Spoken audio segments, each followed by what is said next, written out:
देव classes special की online class में आप सभी छात्रों का हार्दिक स्वागत है।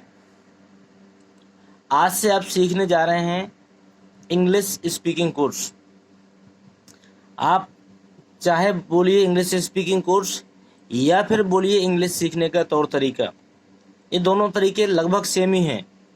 तो यदि हम इंग्लिश को तरीके से समझ लें, यदि हम सेंटेंस बनाना सीख लें, स्टोरी बनाना सीख लें, तो हमारे लिए इंग्लिश बहुत ही आसान हो सकती है। कई छात्र ऐसे भी होंगे जिनसे टेंस तो बनते होंगे लेकिन स्टोरियां नहीं बना पाते हैं, इंग्लिश में नॉर्मल बातचीत नहीं कर पाते हैं। तो ये हमारी पहली क्लास है। आज हम बहुत बारीक चीज़ों को सीखेंगे। हो सकता है कि आपको ये टॉपिक सरल लग रहा हो, लेकिन ये इतना भी सरल नहीं है, क्योंकि इसके बिना किसी भी स्टोरी को बनाना, नॉर्मल बातचीत को करना बड़ा कठिन हो जाता है। तो ये आपकी पहली क्लास है और 30 दिन तक, मतलब यदि लगातार आप 30 क्लास अटेंड करते हैं तो गारंटी देते हैं आपको किसी भी प्रकार की स्टोरी, किसी भी प्रकार का निबंध या फिर आपस में बातचीत करने का तौर तरीका, जो कि आसान भाषा में आप कर सकते हैं, ये चीज़ें आप सीख जाएंगे। तो सभी चीज़ों को ध्यान देके देखिएगा। सबसे पहले हम देख लेते हैं समय विभाजन। समय विभाजन मैं आपको शुद्ध हिंदी में इसलिए बता रहा हूं ताकि आपको समझ में जल्दी आएगा। समय विभाजन, इसी को कहते हैं टेंस। टेंस इसको कहते हैं, काल भी कहते हैं। तो समय को देखिए कितने भागों में बांटा गया है। समय को मुख्यतः 3 भागों में बांटा गया है, जिसमें से पहला भाग होता है बीते हुए समय के, बीते हुए समय का। इसे हम भूतकाल कहते हैं। पहचान कैसे करेंगे? यदि किसी भी वाक्य के अंत में था, थी, थे या फिर बड़ा या, बड़ी ई, बड़ा आ, इस प्रकार के यदि कोई भी शब्द मिल जाते हैं तो ये सम्मान के चलिए कि इस वाक्य हमारा किसका होगा? भूतकाल का होगा। दूसरा हमारा चल रहा समय। चल रहा समय, जितनी भी घटनाएं हमारे चल रहे समय में, मतलब करंट में होती हैं, वो सारी कहलाती हैं वर्तमान काल में।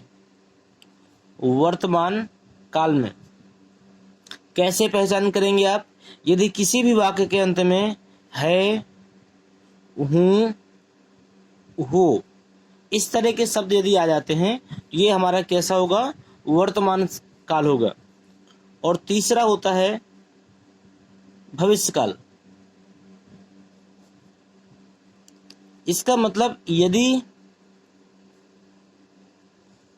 आने वाले समय की, यदि हम आने वाले समय की बात करें तो वहां पर कैसा होगा? भविष्यकाल होगा।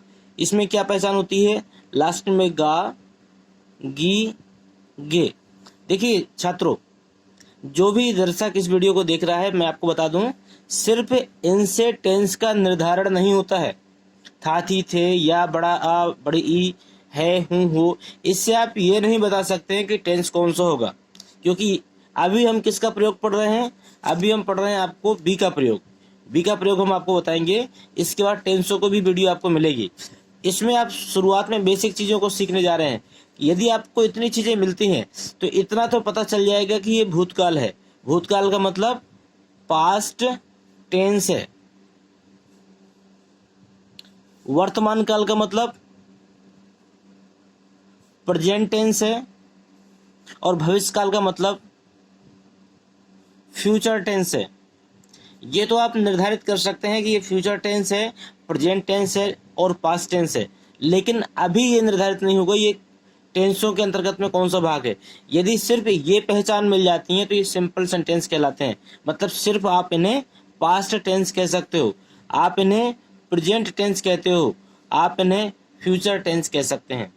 ठीक है, एक चीज हम और भी बता दें, टेंसों में और प्रयोगों में क्या फर्क है। कई बच्चे टेंसों के वाक्यों को भी प्रयोग बना देते हैं और कई बच्चे ऐसे होते हैं जो प्रयोगों को भी टेंसों में कन्वर्ट कर देते हैं। ध्यान दीजिएगा, टेंस और प्रयोग मतलब यूजेज,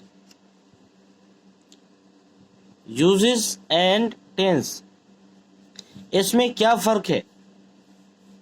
कई बच्चे क्या होते हैं, यूजेस को मतलब प्रयोगों को टेंस में कन्वर्ट करके बना देते हैं, और कई बच्चे ऐसे भी होते हैं टेंसों को भी यूजेस में बना देते हैं।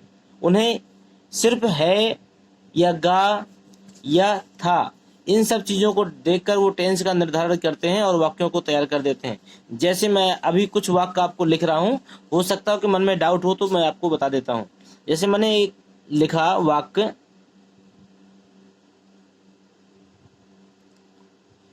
मेरी गाय सफेद है। दूसरा वाक्य लिखा,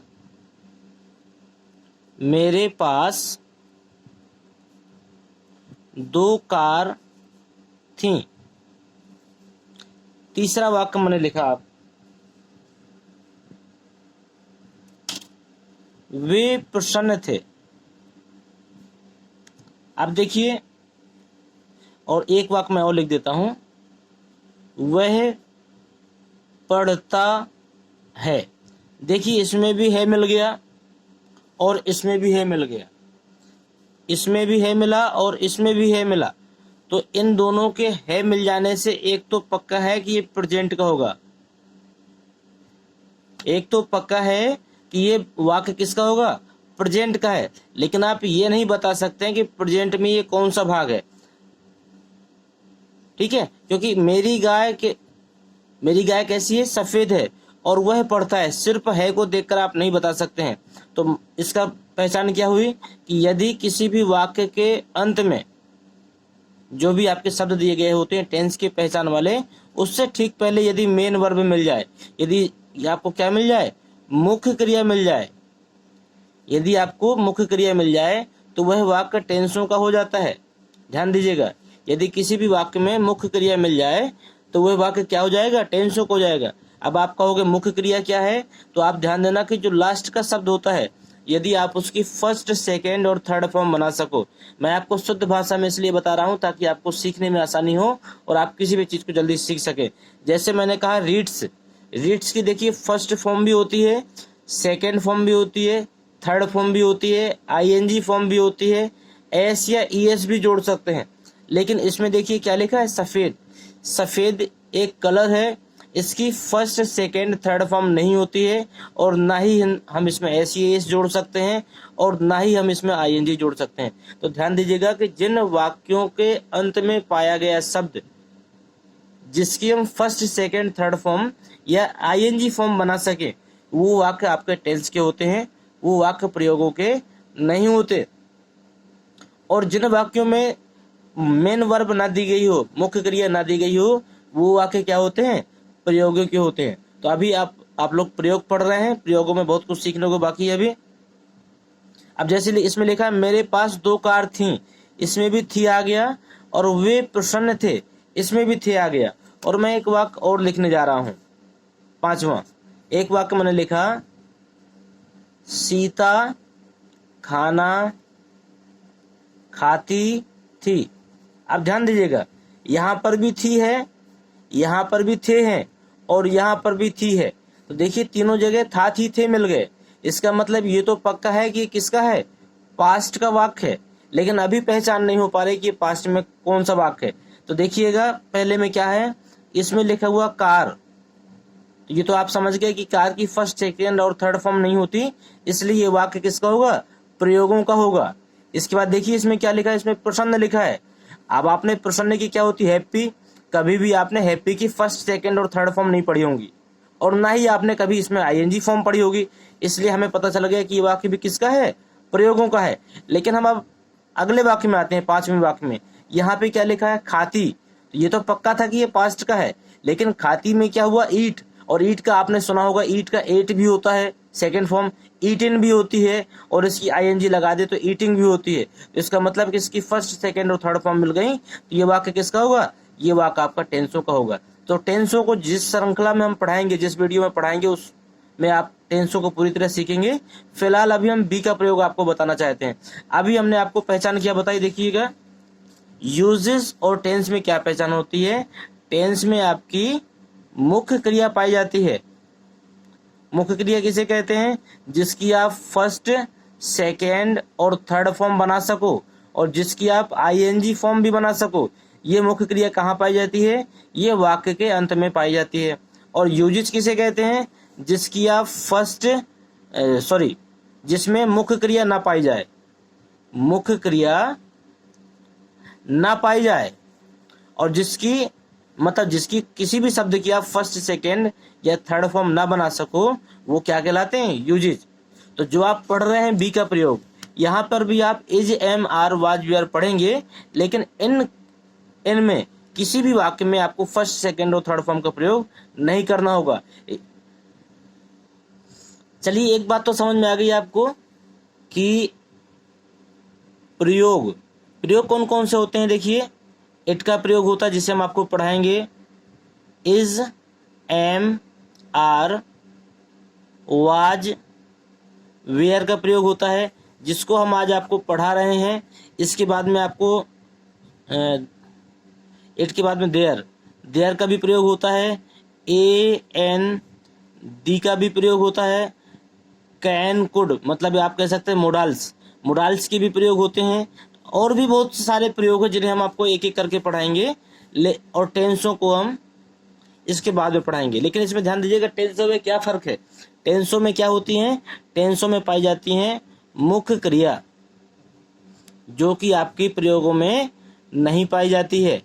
इसलिए प्रयोगों के वाक्यों को बनाने का कुछ अलग तरीका होता है। इसका मैं एक सिंपल सा सूत्र लिख देता हूं आपको। इसका सूत्र, जिसे आप फार्मूला भी कहते हैं, सबसे पहले आप कर्ता, जिसे इंग्लिश में हम बोलें तो सब्जेक्ट कहते हैं, प्लस यहाँ पर हम इज, एम, आर पढ़ रहे हैं तो हम लिख देंगे बी का प्रयोग का मतलब, यदि इसकी आवश्यकता हो तो इज लगा देना, वाज की आवश्यकता हो तो वाज लगा देना, एम की आवश्यकता हो तो एम लगा देना। कहाँ क्या लगाएंगे ये भी हम आपको अभी बता देंगे। बी का प्रयोग प्लस, यदि वाक्य नकारात्मक है तो आप नॉट लगा दो, और फिर जो आपके अन्य शब्द बचे उन शब्दों को, क्रम को देखते हुए आप उनको रख सकते हैं। ये सिंपल सा सूत्र है। यदि वही वाक्य आपका प्रश्नवाचक हो जाए, प्रश्नवाचक में दो तरीके होते हैं। एक तो ऐसा होता है जिसमें प्रश्नवाचक शब्द वाक्य के सबसे पहले दिया होता है, वाक्य के सबसे पहले होता है। जैसे हम मान लेते हैं, जैसे क्या वह लड़का है। एक तो इस तरह के होते हैं जिनके प्रारंभ में ही प्रश्नवाचक शब्द दिया गया होता है। इसका एक नियम होता है कि यदि प्रारंभ में प्रश्नवाचक शब्द आए तो उसकी अंग्रेजी नहीं बनाते हैं। ध्यान दीजिएगा, यदि प्रश्नवाचक शब्द प्रारंभ में आ जाए तो हम उसकी अंग्रेजी नहीं बनाते हैं। फिर क्या करते हैं? तो सबसे पहले हम क्या करते हैं, इसके लिए सबसे पहले हम सूत्र लिख लेते हैं इसका। सबसे पहले ऐसे वाक्यों के लिए हम क्या करते हैं? बी का प्रयोग का मतलब है कि आपको इस वाक्य के अनुरूप जिस सहायक क्रिया की आवश्यकता हो, is, am, are, was, were, आप उसको सबसे पहले रखेंगे। फिर आप रखेंगे सब्जेक्ट का मतलब कर्ता, फिर आप रखेंगे नॉट, फिर आप रखेंगे अन्य शब्दों को जो आपके शब्द बचते हैं, और साथ में प्रश्नवाचक चिन्ह लगाना बिल्कुल ना भूलिएगा। देखिए, तो एक तरीका हो गया। दूसरा तरीका होती है कि यदि WH फैमिली, WH का मतलब क्या है कि जितने भी प्रश्नवाचक शब्द होते हैं, जैसे वेन हो गया, व्हाट हो गया, हाउ हो गया, हाउ मेनी हो गया, कई सारे शब्द होते हैं जो प्रश्नवाचक शब्द होते हैं। तो यदि प्रश्नवाचक शब्द मध्य में आए तो क्या करेंगे? मध्य में आए तो क्या करेंगे? तो सबसे पहले आप क्या करेंगे? प्रश्नवाचक शब्द की आप अंग्रेजी लिखेंगे, प्रश्नवाचक शब्द की अंग्रेजी प्लस बी का प्रयोग plus subject plus not plus अन्य शब्द, और साथ में हम क्या करेंगे? प्रश्नवाचक चिन्ह भी लगाएंगे। तो ये दोनों सूत्र आपको समझ में आ गए होंगे। अब हमें ये देखना है कि किस शब्द का प्रयोग हम कहाँ करेंगे। सारे नियम हमारी तरफ से क्लियर हो गए। अब देखते हैं कि कहाँ करेंगे। हमारे पास बी के प्रयोग में दो चीजें हैं इस समय, इज, एम, आर और वाज, वेयर। तो सबसे पहले हम इज का प्रयोग देख लेते हैं, कहाँ करते हैं। जिन वाक्यों का प्रारंभ या जिन वाक्यों को करता ही, सी, इट या एक वचन है, एक वचन है और वह प्रेजेंट में दिया गया है। प्रेजेंट का मतलब यदि इसके अंत में है, हूं, हु इत्यादि शब्द दिए गए हैं। दूसरा, आई का, एम का प्रयोग कहाँ करेंगे, आई के साथ, आई के साथ एम का प्रयोग करेंगे, लेकिन वाक्य किस में होना चाहिए, प्रेजेंट में होना चाहिए। और आर का प्रयोग कहाँ करेंगे, ये हम करेंगे वी, यू, दे या बहुवचन, बहुवचन कर्ता के साथ, लेकिन कहाँ करेंगे, लेकिन वाक्य की कंडीशन है कि वाक्य किस में होना चाहिए, प्रेजेंट में होना चाहिए। और प्रेजेंट के लिए मैंने आपको बताया था क्या होता है, प्रेजेंट के लिए होता है, हूं, हो। इसका मतलब लिख देता हूं मैं, है, हूं, हो। ध्यान दीजिएगा कि इन वाक्यों में मुख्य क्रिया नहीं आएगी, तभी इस सूत्र का प्रयोग होगा। यदि मुख्य क्रिया आ जाती है तो वो शब्द आपके, वो वाक्य आपके टेंसों के हो जाते हैं, और टेंसों के अलग नियम होते हैं। तो जिन वाक्यों में मुख्य क्रिया ना दी गई हो उन्हीं में आप is, am, are, was, were का प्रयोग करेंगे। इनके बाद में आप कभी भी is, am, are, was, were के बाद में आईएनजी का प्रयोग नहीं करेंगे, प्रयोगों में आईएनजी का प्रयोग नहीं करेंगे। और देखिए वाज का प्रयोग कहाँ होता है, वाज का प्रयोग होता है ही, सी, इट या फिर एक वचन के साथ, लेकिन कहाँ पर, पास्ट में। और वेयर का प्रयोग कहाँ होता है, वेयर को होता है आई, वी, यू, दे या बहुवचन के साथ, बहुवचन के साथ वेयर का प्रयोग होता है, लेकिन कहाँ होता है, ये भी आपका पास्ट में होता है। पास्ट किसे कहते हैं, जिसके अंत में था, थी, थे मिल जाए। लेकिन ध्यान दीजिएगा कि वाज, वेयर का प्रयोग तो करेंगे, लेकिन इसके बाद में आप आईएनजी नहीं लगाएंगे, क्योंकि उस वाक्य में आपकी मुख्य क्रिया नहीं दी गई होगी। उम्मीद करते हैं सभी बच्चों को हमारे द्वारा दी गई चीजें समझ में आ गई होंगी। अब देख लेते हैं वाक्यों का क्रम, वाक्यों को हम कैसे बनाएंगे। यदि आपने इतनी चीजें सीख ली तो आपसे वाक्य भी आसानी से बन जाएंगे। देखिए एक साधारण सा वाक्य है, मैं एक विद्यार्थी हूँ, मैं एक विद्यार्थी हूँ। तो मैं के लिए क्या लगा दिया, आई लगा दिया। देखिए इसमें विद्यार्थी लास्ट में दिया गया, ध्यान दीजिएगा। विद्यार्थी की कोई फर्स्ट, सेकंड और थर्ड फॉर्म नहीं होती है, इसलिए सीधे सीधे हमने क्या लगाया, आई। और आई के साथ हम लगाते हैं am, I am a student. दूसरा क्या, ये सारे वाक्य आपसे आसानी से बन जाएंगे।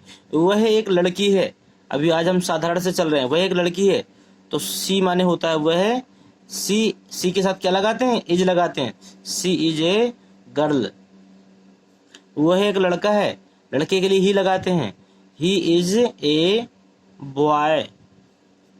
मोहन एक शिक्षक है, तो मोहन की हो जाएगी मोहन, और मोहन अकेला है इसलिए क्या लग जाएगा, इज ए टीचर। तुम एक किसान हो, you are a farmer. You बहुवचन इसलिए क्या आ गया, आर।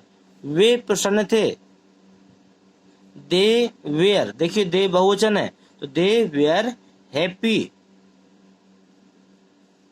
अशोक एक महान राजा थे, Ashok was a great king.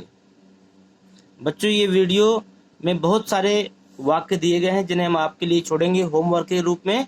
यदि आपको तरीका समझ में आ गया है तो आप इसको जरूर करिएगा। तुम्हारी बहनें बुद्धिमान थीं, your brother, sorry sisters were, क्योंकि बहुवचन है, वाइस, WISE, वाइस कर दीजिए या आप इंटेलिजेंट कर सकती हैं। मैं अनुपस्थित था, आई वेयर absent। तुम कौन हो? Who are you. तुम कौन हो क्या हो गया? Who are you. अब देखिए सारे वाक्यों को आप हमारे साथ बताते हुए चलेंगे मौखिक रूप से। उम्मीद करते हैं सब आपसे बनेंगे। देखिए इसमें क्या है, तुम्हारा नाम क्या है? What is your name? प्रश्नवाचक चिन्ह लगाना बिल्कुल ना भूलेंगे। अब इसमें क्या आ गया? तुम दुखी हो, तो ध्यान दीजिएगा इसमें प्रश्नवाचक शब्द बीच में आ गया है। तो सबसे पहले हम इसकी अंग्रेजी लिखेंगे। क्या लिखेंगे? Why are you sad. तुम्हारे कितने भाई हैं? सॉरी यहाँ पर हैं। तुम्हारे कितने भाई हैं? How many brother?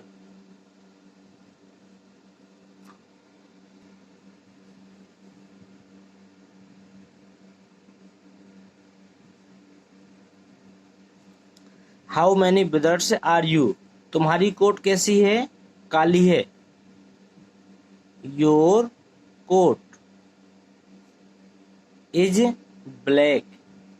अब देखिए सभी बच्चों से आसानी से बन रहे होंगे, मुझे उम्मीद है सभी को समझ में आ गए होंगे प्रयोग। और देखिए इसमें से किसी भी वाक्य में देख लीजिए, किसी में आपको मुख्य क्रिया नहीं मिलेगी। मुख्य क्रिया क्या होती है? जो वाक्य के अंत में दी गई हो और जिसकी फर्स्ट, सेकंड और थर्ड फॉर्म हम बना सकें। ऐसा कोई भी शब्द नहीं, चाहे देख लीजिए भाई की कोई मुख्य क्रिया नहीं होती है, काली की नहीं होती है, लड़के की नहीं होती है, छात्रा की नहीं होती है, पशु की नहीं होती है, लड़की की नहीं होती है, पर की नहीं होती है, और देख लीजिए आलसी की नहीं होती है, लड़का की नहीं होती है, देश की नहीं होती है, पेड़ पर की नहीं होती है, अध्यापक की नहीं होती है, बीमार की नहीं होती है। ठीक है, तो आपने देखा कि किसी भी वाक्य में, किसी भी वाक्य के अंत में, इसके पहले भी हम जितने वाक्य बना चुके हैं तो उसमें भी देख लीजिए विद्यार्थी की नहीं होती है, फर्स्ट सेकंड थर्ड फॉर्म, लड़की की नहीं होती है, लड़का की नहीं होती है, शिक्षक की नहीं होती है, किसान की नहीं होती है, प्रसन्न की नहीं होती है, महान राजा की नहीं होती है, बुद्धिमान की नहीं होती है, अनुपस्थित की नहीं होती है, और कौन की भी नहीं होती, क्योंकि तो प्रश्नवाचक शब्द है, क्या की भी नहीं होती है। इसमें से आपने देखा किसी भी वाक्य के अंत में कोई ऐसा शब्द नहीं मिला है जिसकी हम फर्स्ट, सेकंड और थर्ड फॉर्म बना सके। इसलिए आपको ये तो मालूम हो गया कि ये आपके प्रयोगों वाले वाक्य हैं और बनाना कैसे है। और हम देख लेते हैं, तुम एक शैतान लड़की हो, ये आपका क्या है? ये आपका होमवर्क है। ठीक है, रीता एक छात्रा, इनको मौखिक रूप से बनाएंगे। रीता इज आ स्टूडेंट, ये भी आपका होमवर्क है, आपको करना है दोबारा। गाय एक उपयोगी पशु है। The cow is a useful animal. Sita एक सुंदर लड़की है। Sita is a beautiful girl. मरीज बिस्तर पर है। The patient is on the bed. जब कोई चीज बिस्तर के ऊपर है तो हम क्या लगाएंगे? On the bed. तो इसे हम बना लेते हैं the patient is on the bed. बिस्तर के ऊपर है इसलिए हमने ये बना लिया। तुम्हारा नौकर आलसी है। Your servant is not lazy. Your servant कौन आलसी है? तुम्हारा नौकर। इज नॉट लेजी, वह एक चतुर लड़का नहीं है। He is not a clever boy. He is not a clever boy. क्या भारत बड़ा देश है? शुरुआत में क्या आ गया? अब आपको हमने बताया था यदि शुरुआत में क्या आ जाए तो उसकी अंग्रेजी नहीं लिखते हैं, वहां पर हम बी का प्रयोग करते हैं। तो यहाँ पर क्या होगा? इज का प्रयोग होगा, क्योंकि भारत इकलौता है। Is India a big country. क्या बंदर पेड़ पर हैं? देखिए बहुत से बंदर हो गए, तो यहाँ पर हम क्या लगा देंगे? आर द मंकीज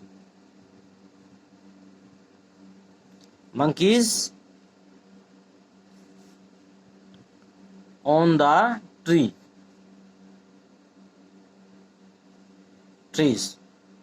कक्षा में अध्यापक क्यों नहीं है? यहाँ पर क्यों बीच में आ गया? जब क्यों बीच में आ जाएगा तो क्या लगा देंगे? वाई आर द टीचर्स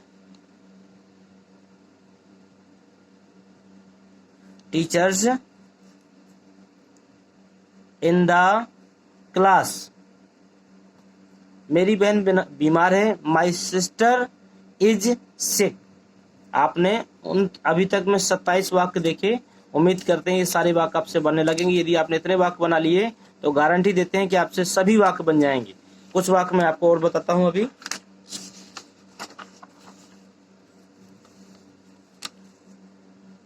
क्या तुम बहादुर हो, ये आपसे बन जाएगा, आपके लिए गृह कार्य है। आकाश नीला होता है।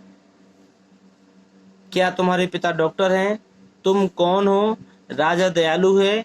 वह लड़का पागल था। मैं चिकित्सक नहीं हूँ। आशुतोष सर्वबुद्धिमान है। हम प्रसन्न थे। मैं प्यासा था।